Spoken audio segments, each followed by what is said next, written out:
there first. Now, if you want it perfectly round, it doesn't have to be, but you get the good scoop, and then you would pour it just, and then tilt the wrist, it all pours, and try to keep it in one, drop it in one spot, and it will naturally form it out around. Tilt the pan if you got to.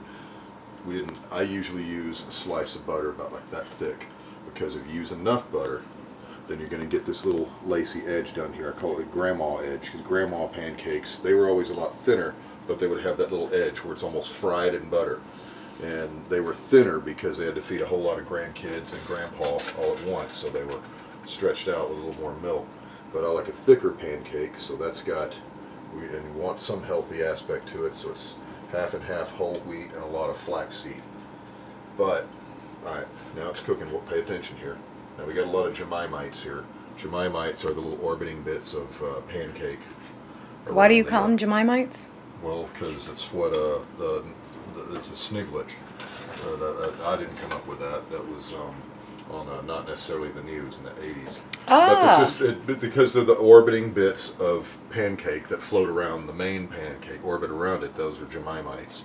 Sometimes you get one that gets left in and poured onto the pancake, and that's more like a meteorite.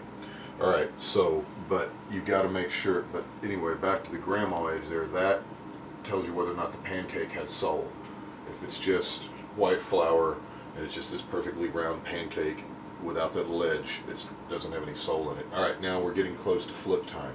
Okay, as the bubbles start forming, you want them to form even all the way around it. Now, even heat.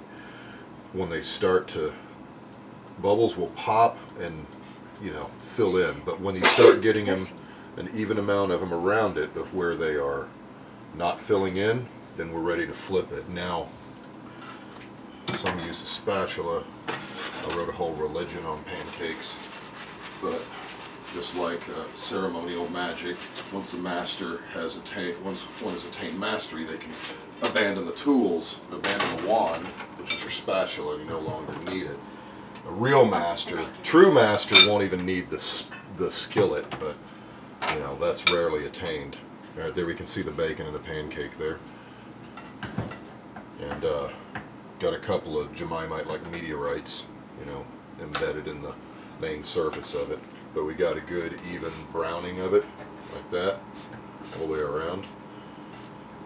Now the other side won't take nearly as long because it just needs to be a little bit toasted. We're almost there. Let's check.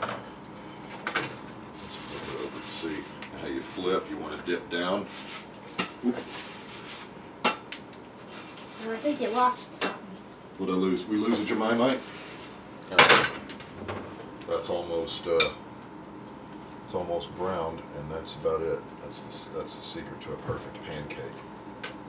Perfect pancake. And then you want to, I like a layer, so I do like a triple stack, peanut butter between the two, bacon on each, as many bacon covering that, and then only maple syrup. I'm not too hungry, so I'll just have one. Okay. So that's your bacon pancake and your how to cook a bacon pancakes, making bacon pancakes. Gonna take some bacon and stick it in a pancake. Bacon pancakes, making bacon pancakes. That's what's gonna make bacon pancakes. Well, thank you for the pancake lesson, Shane.